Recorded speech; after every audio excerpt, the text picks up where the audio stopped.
හයි යාළුවනේ කොහොමද? ඔයාලා හැම කෙනෙක්ම ගොඩාක් හොඳින් සතුටින් පරිස්සමට ඉන්නවා ඇති කියලා මං හිතනවා. ඔන්න අදත් අලුත් මලුත් ස්ටඩි බ්ලොග් එකක් අරගෙන ආවා. ඉතින් මේ බ්ලොග් එකේ තියෙන්නේ මම උදේ ඉඳන් හවස වෙනකම් පාඩම් කරේ කොහොමද කියලා. ඉතින් ඒ නිසා දිගටම බ්ලොග් එකත් එක්ක එකතු වෙලා ඉන්න. ඒ වගේම මතක ඇතුව මාව සබ්ස්ක්‍රයිබ් කරන්න. ඇතටම ළමයි අද උදේ තිබ්බ වෙදර් එක මාරයි. ඒක කියන්නේ හිටපු ගමන් අහස කළු කරලා මුළු පරිසරයම අඳුරුයි. ඊට පස්සේ ආපහු වහින්න ගන්නවා, පොඩක් වැහැලා ආපහු පායනවා, ඉරේලිය වැටෙනවා, තද හුළඟ.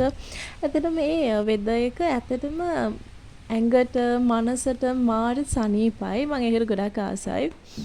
ඊට පස්සේ ඉතින් මම ඒක හොඳට විඳලා වටපිටාවේ ඇවිදලා ඊට පස්සේ ඉතින් මම උදේ වොෂ් එකක් දාගෙන දැන් ඉතින් පාඩම් කරන්න ලෑස්ති වෙන්න හදන්නේ.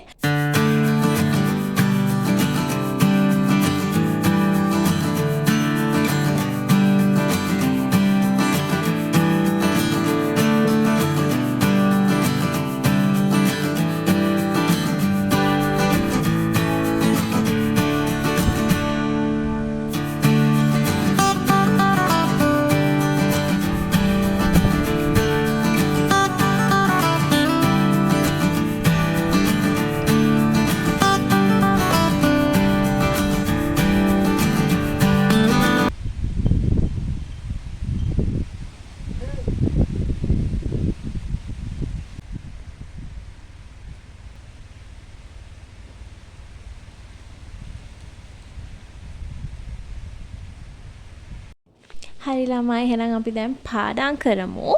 ඉතින් ඇත්තටම මම පාඩම් කරන්න පටන් ගනිද්දි අද දවසේ අලුතින් යම් කොටසක් පාඩම් කරන්න පටන් ගන්නවා නම් මම මුලින්ම කරන්නේ ඊට කලින් දවසේ මම පාඩම් කරපු ටික ආපහු මතක් කරගන්න එක. මොකද එහෙම මතක් කරගෙන ඒකේ මොනවා හරි කොටසක් මට අමතකයි නම් මම ආපහු කරන්නේ ඒක බලා ගන්නවා. බලාගෙන ඒ කොටස සම්පූර්ණයෙන්ම හොඳටම මතක් කරගෙන ඊට පස්සේ තමයි මම අලුත් කොටසක් පාඩම් කරන්න පටන් ගන්න. ඇත්තට මම මේ දැනුත් කරන්නේ මම කලින් දවසේ පාඩම් කරපු ටික මතක් කරගන්නවා. ඒ ටික හොඳටම මතක් කරගත්තට පස්සේ තමයි මම අද දවසේ අලුත් කොටසක් පාඩම් කරන්න පටන් ගන්න. ඇත්තට මම ඒ කියන්නේ ඉස්කෝලේ යන කාලේ ඉඳලම තමයි ඒ ක්‍රමය කරගෙන යන්නේ. මොකද මට එතකොට හොඳට මතක හිටිනවා. ඉතින් මම දැන්ටත් ඒ ක්‍රමෙම තමයි මේ විදිහට කරන්නේ.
ඇත්තටම ළමයි මට ගොඩක් සද්දෙන් පාඩම් කරන්න ඕන. මට එහෙම නැතුව ඇත්තට මුකුත්ම මතක හිටින්නේ නැහැ. මට එකම දේ කීප සැරයක් සද්දෙන් පාඩම් කරන්න ඕන. එතකොට තමයි මට හොඳට මතක හිටින්නේ. ඒ වගේම දැන් ඔය හිතින් පාඩම් කරාට එහෙම මට ඇත්තටම මුකුත්ම මතක හිටින්නේ නැහැ. ඒ නිසා මම ගොඩක් සද්දෙන් එකම දේ කීප සැරයක්ම පාඩම් කරන කෙනෙක්. එතකොට තමයි මට හොඳට ඒ දේවල් මතක තියෙන්නේ. එහෙම තමයි ඉතින් අර එක එක්කෙනාගේ විදියන එක එක්කෙනාට පාඩම් කරන්න හරියන ක්‍රම තියෙනවා. ඉතින් එතකොට දැන් මට හරියන ක්‍රමේ තව කෙනෙක්ට හරියන්නේ නැති වෙන්න පුළුවන්. එයාට හරියන ක්‍රමේ තවත් කෙනෙක්ට හරියන්නේ නැති වෙන්න පුළුවන්. ඒ විදිය එක එක්කෙනා අනුව ඒ දේවල් ඇත්තටම වෙනස් වෙනවා. ඉතින් ළමයි කොහොමද? ඔයාලා මොනවද කරන්නේ? ඔයාලා ගැන මට විස්තර කියන්නකෝ. මං ගැන ඇත්තටම මං ගැන නම් මම මගේ channel එකේ පළවෙනි වීඩියෝ එකේ පොඩි විස්තරයක් කරලා තියෙනවා. හැබැයි මං ගැන සම්පූර්ණ විස්තරයක් අනිවාර්යයෙන්ම ඔයාලට අලුත් වීඩියෝ එකකින් අරගෙන එන්නම්. මං ගැන මම මොනවද කරන්නේ? මං කරන ඩිප්ලෝමා එක ගැන මේ හැම දෙයක් ගැන මම පැහැදිලි විස්තරයක් ඔයාලට අනිවාර්යයෙන්ම අරගෙන එන්නම්. ඉතින් ඒ වගේම තමයි ළමයි දැන් මම මගේ channel එකේ ගොඩක්ම study vlogs නේ දැන් මම දාපු vlogs අතරිනුත් ගොඩක් තියෙන study vlogs.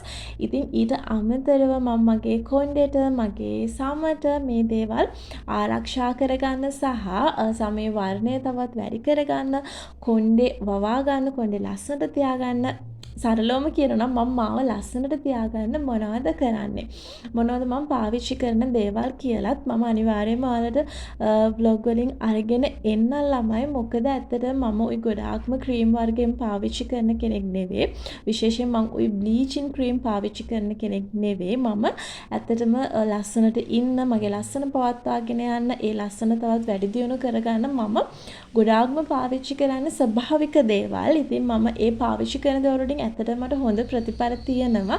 මං අන්න ඒ දේවලුත් ඉස්සරහා වීඩියෝස් වලින් ඔයාලට අරගෙන එන්නම්. ඉතින් ඒ නිසා දිගටම මාත් එක්ක එකතු වෙලා ඉන්න. ඔයාලා මගේ වීඩියෝස් වලට මගේ channel එකට කැමති නම් අනිවාර්යයෙන්ම like කරන්න, comment කරන්න, share කරන්න. ඒ වගේම යාළුවනේ අමතක නොකර මගේ channel එක subscribe කරන්න කියලා ඔයාලගෙන් ගොඩාක් ආදරෙන් මං ඉල්ලනවා. ළමයි මං ඔයාලට පොඩි දෙයක් කියන්නද? ඒ දේ තමයි ළමයි කිසිම දවසක ඔයා තවත් කෙනෙක් එක්ක ඔයාව සංසන්දනය කරන්න යන්න එපා. මොකද ඔයා තවත් කෙනෙක් එක්ක ඔයාව සංසන්දනය කරන්න ගියොත් ඔයාට හැම වෙලාවම ඔයාගේ අඩුපාඩු තමයි පේන්න ගන්න. එතකොට ඔයා හැම වෙලාවම ඉන්නේ හරිම දුකි. ඉතින් එහෙම වෙන්නේ නැතුව ඔයා කොයි වෙලාවකවත් තවත් කෙනෙක් එක්ක ඔයාව සංසන්දනය කරන්න යන්න එපා. ඔයා තවත් කෙනෙක් එක්ක ඔයාව සංසන්දනය කරොත් ඔයාට පේන්නේ ඒ සංසන්දනය කරන කෙනා ඔයාට වඩා ගොඩක් ලස්සනට ඉන්නවා. එයාගේ කොණ්ඩේ දිගයි, එයාගේ ඇඟ ගොඩක් ෂේප් එකට තියෙනවා, එයාගේ හිනාව ලස්සනයි, එයා කතා කරන විදිය ලස්සනයි, එයාගේ ජීවිතේ ගොඩක් සක්සස්ෆුල් කියලා තමයි ඔයාට හැම වෙලාවෙම හිතෙන්නේ. එතකොට ඔයා දන්නේම නැතුව ඔයාගේ සතුට ඔයාගෙන් නැති වෙලා යනවා. ඔයා හැම වෙලාවෙම ඉන්නේ දුකින්. ඉතින් ලොකු මානසික පීඩනයකින් තමයි ඔයාලා හැම වෙලාවෙම ඉන්නේ. එහෙම ඉන්නේ නැතුව ඔයා හැම වෙලාවෙම ඔයාව අගයන්න පුරුදු වෙන. ඔයා ඔයාට වටිනාකමක් දෙන්න පුරුදු වෙන. මොකද ළමයි අපි අහලා තියෙනෝනේ මේ ලෝකේ එක හා සමාන ගල් කැටයක්වත් නැහැ කියලා. අන්න ඒ වගේ තමයි. මේ ලෝකේ ඉන්නේ ඔයා වගේ ඔයා විතරයි. මේ ලෝකෙට ඔයා විශේෂයි. අන්න ඒ නිසා තමයි මේ ලෝකේ ඔයාව මවල තියෙන්නේ. ඔයා මේ ලෝකෙට විශේෂ කෙනෙක් නිසා. ඒ නිසා ඔයා ඔයාගේ ඒ විශේෂතාවය හඳුනගෙන හැම වෙලාවෙම ඔයා වෙලා සතුටින් ජීවත් වෙන්න උත්සාහ කරන්න. හැම වෙලාවකම හැම මොහොතකම හැම තත්පරයකම ඔයා ගැන හිතලා සතුටු වෙන්න. ඔයා වෙනුවෙන් වැඩ කරන්න. හැම වෙලාවකම ඔයාට වටිනාකමක් දෙන්න පුරුදු වෙන්න. අන්න එතකොට ඔයා දන්නේම නැතුව ඔයා ගොඩාක් වටින ඔයා ගොඩාක් ලස්සන කෙනෙක් වෙයි. ඔයාගේ ජීවිතේ දවසින් දවස ලස්සන වෙයි. ඔයා හැමදාම සතුටින් ඉඳි. ඉතින් ළමයි මේක මම දෙන පොඩි ටිප් එකක් ඔයාට හැමදාම සතුටින් ජීවත් වෙන්න. ඉතින් මේක අනිවාර්යයෙන්ම ෆලෝ කරලා බලන්න. අනිවාර්යයෙන්ම ඔයාටම තේරෙවි මේකේ තියෙන්නේ කොච්චර හොඳ රිසල්ට් එකක්ද කියලා. ඔයා හැම වෙලාවෙම ඔයාව ගොඩාක් හොඳ විදියට දකින්න ළමයි. ඉතින් ළමයි එහෙනම් මං අදට මේ vlog එක මෙතනින් ඉවර කරනවා. ආපහු අලුත් vlog එකක් අරගෙන ඔයාලව බලන්න එනකන් හැමෝම සතුටින් පරිස්සමට hina වෙලා ඉන්න. මතකයිනේ ඔයාට වටිනාකමක් දෙන්න. එහෙනම් මං ගිහිල්ලා එන්නම්. ඔයාලා හැමෝම ගොඩාක් සතුටින් පරිස්සමට hina වෙලා ඉන්න. බුත් සරණයි. බයි. අමතක නොකර මාව subscribe කරන්න හරිද?